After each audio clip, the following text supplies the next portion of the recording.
Are you having a hard time figuring out what to get Dad for Father's Day? You should check out Row 1 Brand's Vintage Pictorum Gallery. They have America's best sports art. With over 7,200 historic sports prints, you're assured to find something unique for Dad this Father's Day. Instead of a boring old tie, get him a historic baseball photo taken by Henry High Sandham at the historic Polo Grounds Stadium in New York City during the 1894 Temple Cup. Or, if he's an NFL buff, check out the 1963 vintage NFL poster.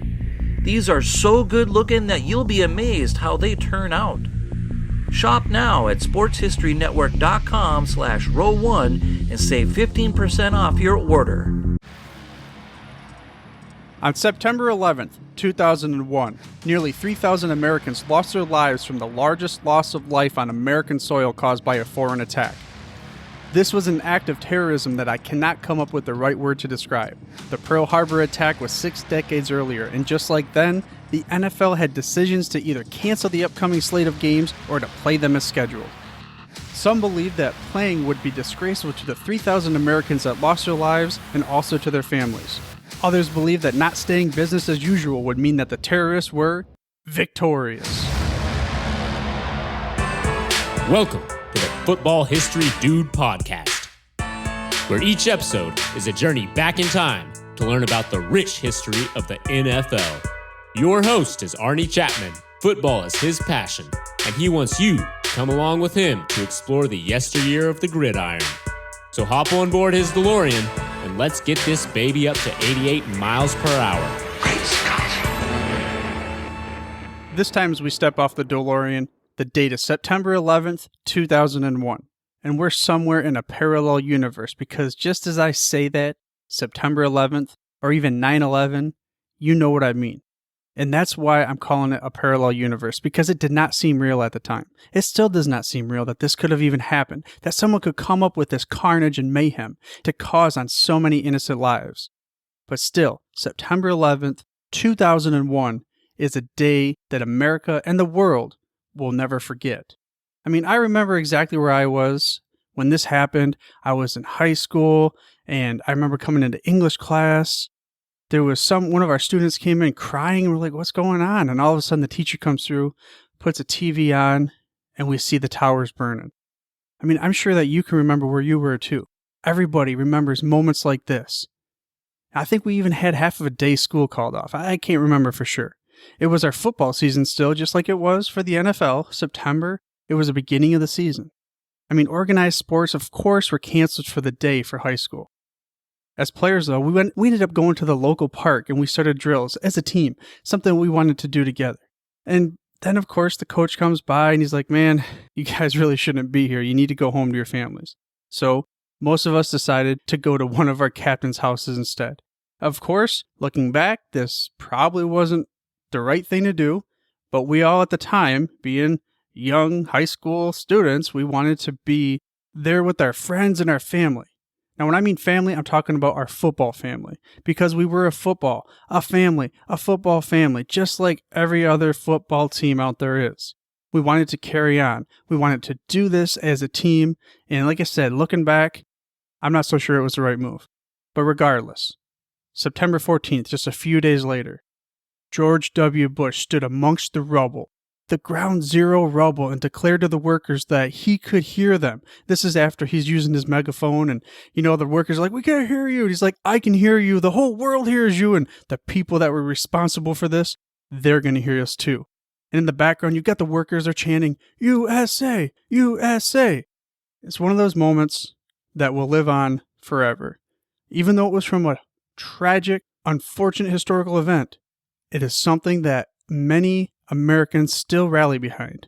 And here's a quick clip from that day. For the families who mourn, this nation stands with the good people of New York City and New Jersey and Connecticut as we mourn the loss of thousands of our citizens.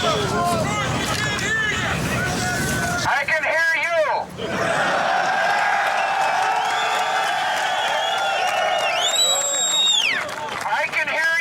The rest of the world hears you, and the people who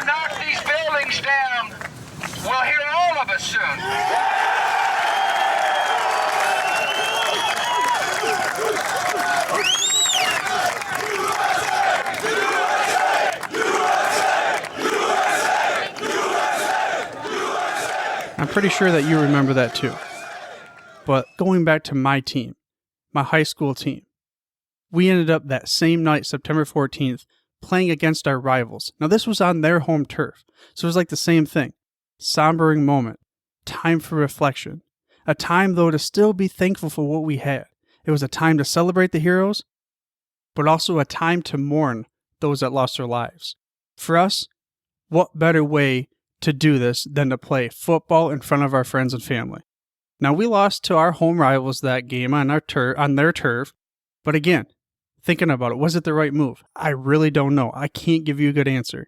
I tell you, the emotions that we felt coming together, now our rivals and us standing in locked arms to salute the flag, now that was something that helped bring us together.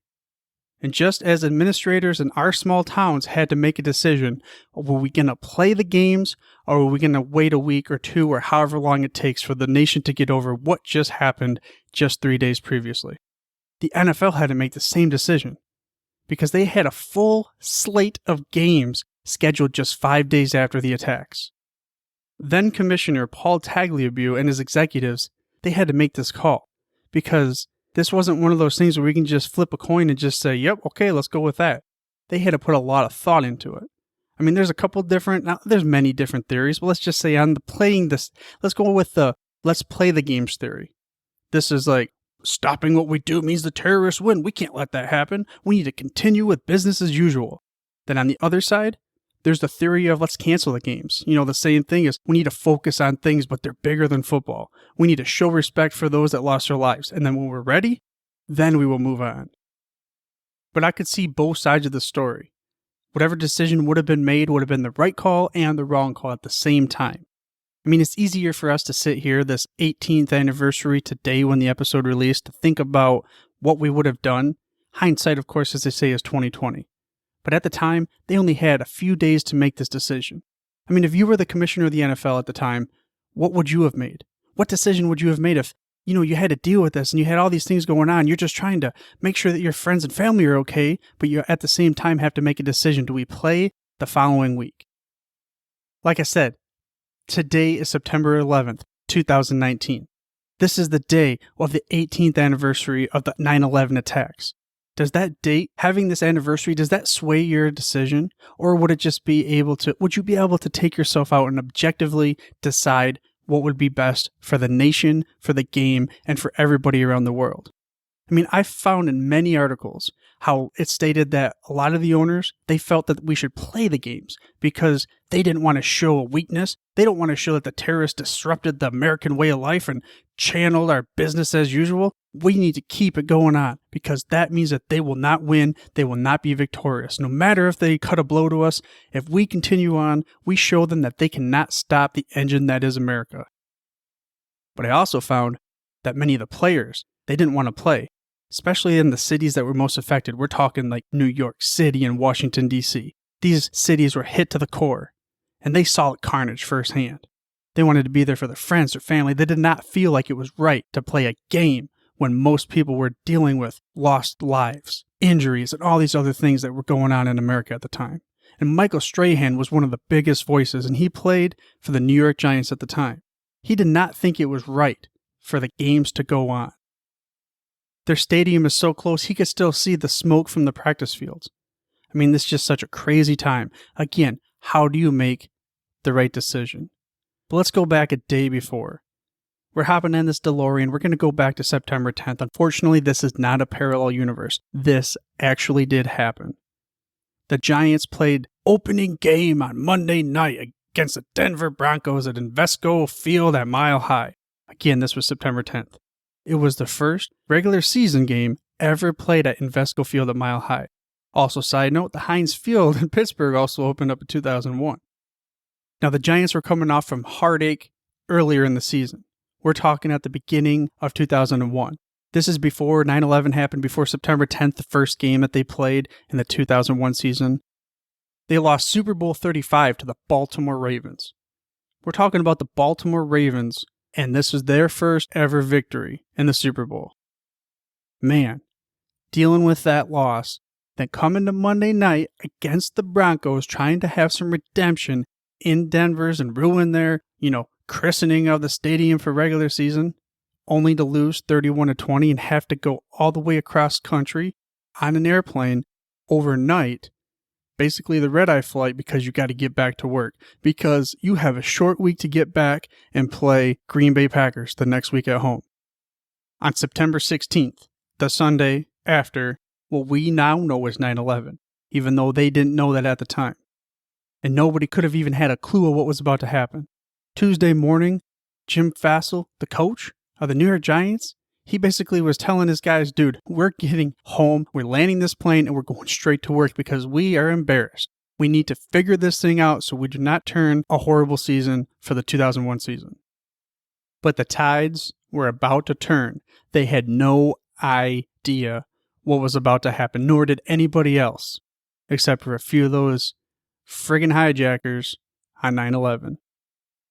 There's a breakdown from an article from Eli Saslow in the ESPN magazine that I'm going to go ahead and give you the quote because this is kind of an idea of what happened. Fate would have them sitting next to on the tarmac to one of the planes, and it goes as such. The Giants had a short week of practice before their next game, at home against the Packers. It felt like the only thing that mattered. The plane descended from the sky as the sun rose over New York City on Tuesday morning. Just after dawn, the Giants charter plane landed in Newark International Airport and pulled up to Gate 14. Nearby, United Airlines Flight 93 idled on the tarmac. It was a cross-country flight from Newark to San Francisco scheduled to depart at 8 a.m. Think about that bone-chilling moment. At the time, they had no idea. The crazy thing is that the whole way home, all they could think about was the gut-wrenching heartache of a loss. We are the defending NFC champions, but we lost in the Super Bowl. Then we go to Denver, and we lose to the Broncos on opening night. Is our team falling apart? And literally, they had no idea. That did not matter at all. And even next to them on the tarmac were the passengers of United Airlines Flight 93, who would give the ultimate sacrifice to prevent more innocent Americans from being attacked on 9/11. Now, these are true heroes. And the Giants were next to them. They had no idea. And after everything happened, the next day, the whole country, the whole world's in disarray. Many of the players, they still showed up to practice the next day. But how do you even go through practice at a time like that? How do you even concentrate? Many of the players told Gene Upshaw, then NFLPA president, they were not going to play. An article from Michael Silver and Yahoo Sports kind of chronicled a little bit about Gene Upshaw's morning. He was driving to Washington, D.C. headquarters for NFLPA after he had dropped off his kids in Northern Virginia. On his way to the office, he could see the black smoke burning. He didn't know what it was. But when he turned on the TV, he would find out this was the Pentagon. And he would find out that the towers had been smashed into.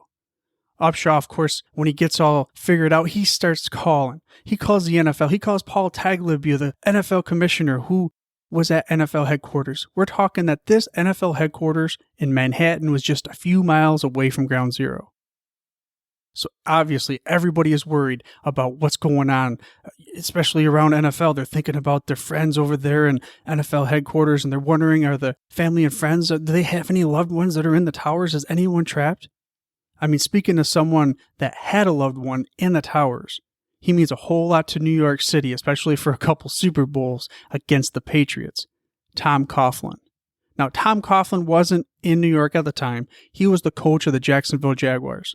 But his son worked for Morgan Stanley, and he was in the South Tower at the time. He later recalled how he had just been stunned looking at the North Tower being caught on flames after the first plane had hit. And then when he was dealing with this, of course, immediately he's thinking, oh man, I should get out of here. And then boom, his tower was hit, the South Tower. He could feel the entire tower shaking when the plane hit it. He ended up making it out alive. And there are many stories like this, but unfortunately there were many more that were never told. And even though the business on the NFL was not nearly as important that day, nor will it ever be, there were still things to consider. There's a quote from Michael Silver's article that kind of summed it up for us, and it went as such. With the slate of regular season games scheduled to take place 5 days after the attacks, There were logistical, psychological, financial, and moral issues to consider, and very little time to contemplate them. I mean, the same thing happened after the Pearl Harbor attacks and even the JFK assassination. 3 NFL games were actually underway when the Pearl Harbor bombings happened. This has been brought up quite a few times on this show, and the NFL, as we know, decided to stay with the games. The first Packer and Bears playoff game actually happened exactly a week after Pearl Harbor. We know later, Franklin Roosevelt would end up giving baseball the green light letter, which of course let football play as well, or made them think that let's keep on going as two. But that wasn't a week after. That was more like later on in January. Football wasn't the biggest league in the nation in the early 40s too. Not even close. So it didn't even have as much of an impact. Then on November 22nd, 1963, in Dallas, Texas, JFK is assassinated. I mean, we're in the middle of the Cold War. The Cuban Missile Crisis had just happened. The standoff. NFL was in a war itself with the AFL, the NFL, AFL Cold War, the signing players just like the spies over there with Russia and everything. And then JFK happens. The entire country is brought to its knees. The NFL decided to play games 2 days later. The AFL, however, decided to cancel games and then play the following weekend. Now, this all happened just 5 short years, well, long years during that time frame, after the game that really put the NFL on the map. I mean, like, for sure in the right trajectory, dubbed as the greatest game ever played. You know, that 1958 championship we keep talking about. In the 60s, though, the NFL still was not quite the top sport. But fast forward to 2001, September 11th, 2001, NFL is the top sport in America. So this decision was going to have even more weight bared upon Paul Tagliabue, the commissioner of the NFL. He ultimately did cancel the weekend games. In an article by Andrew Brandt on Forbes, a former executive for the Packers, he mentioned how Tagliabue and Upshaw already had a good relationship, but this tragedy had forged an even deeper bond between the two men, and they agreed that the game should not be played that weekend. And here's how they did it, though. I mean, how do we make up for it? Do we just cancel the games and figure it out at the end? No. They decided that those games would be switched over until after the last regular season game was played, which meant we had to change up the playoffs a little bit. They ended up having no bye weeks between the conference championships and the Super Bowl. Also, the Super Bowl would end up being moved from January 27th to February 3rd to kind of accommodate all the changing around of the schedules. This would end up being the first Super Bowl ever played in February. And at this 36th Super Bowl, President Bush would declare it as a national special security event. Basically, this meant that the Secret Service was coordinating safety for everything. And they still had some issues because we didn't know how many ways it would have went if they would have decided to play the games would have been better. I don't know. But most agreed at the time, and still do, that it was the right thing to do to cancel those games, or at least shift them till the end of the season. And a quote from Tiki Barber, a New York Giants running back at the time, kind of summed it up for how the players felt.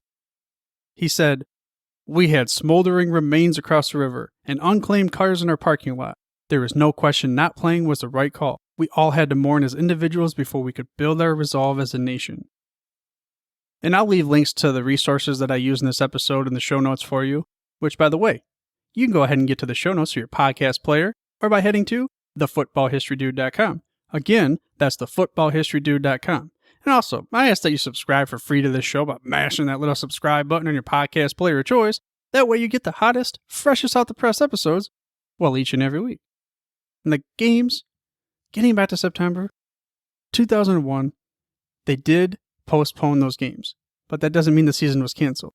I mean, teams would come back to the stadiums with fans, hearts, and emotions all over the place. It was time to honor the fallen ones by playing football. But on a side note, again, not nearly as important, but still a momentous moment in the NFL. The first game back, September 23rd, 2001. This is a game that will go down in NFL history. I mean, it just seemed like a story written by the football gods to out of the ashes would rise the Phoenix. The Phoenix was a quarterback because in this game, Drew Bledsoe goes down And according to an ESPN article from Adam Schefter himself, it was New York Jets linebacker Mo Lewis. He slammed Bledsoe into the ground, causing him to be rushed to the hospital with severe internal bleeding in his chest. So what does Billy B do? He hands over the keys to the kingdom, the Patriot Kingdom, over to some unproven scrawny kid from the University of Michigan. Yes, the first game back from 9/11, Tom Brady takes over the starting gig, and he raises the roof on the NFL forever. We all know how the story went that year. He proceeded to lead the Patriots to the Super Bowl. They would face off against the reigning MVP, Kurt Warner, in his greatest show on turf. Patriots would win their first Super Bowl, and it would be the beginning of a dynasty. But it wasn't like it was really necessarily, what they're calling the GOAT of the quarterbacks. Of course, he managed the game well and he played well, but it was really the defense back then. And who won the game was Mr. Adam Vinatieri. He kicked a 48-yard field goal with nothing on the clock to win the game. This was the first time in Super Bowl history where the winning points were on the final play. I mean, there are other interesting outcomes from the 2001 season and facts and stuff like that, just like there are every year. But we'll leave those for another episode. But one interesting thing I did want to say is the 2001 season, at least before the season started, at the league meeting, this is when the owners unanimously approved a realignment to include the Houston Texans, thus creating the 8 divisions of 4 that we see now starting in the upcoming season for them in 2002. Like I said, I could go on and on about all the stories that happened during the terrible time in American history. But all in all, I do believe that football and sports in general help people through tough times. It's not a substitute for grief and sorrow that comes with such tragedies, but it is a way for people to come together. And a 2016 article from NFL.com by Giants beat reporter at the time, Kimberly Jones, sums it up pretty nicely. In her article, she stated that how she still thought of the smoke and the smell, and how 15 years before that, they used sports to forget. But now, we use sports to remember.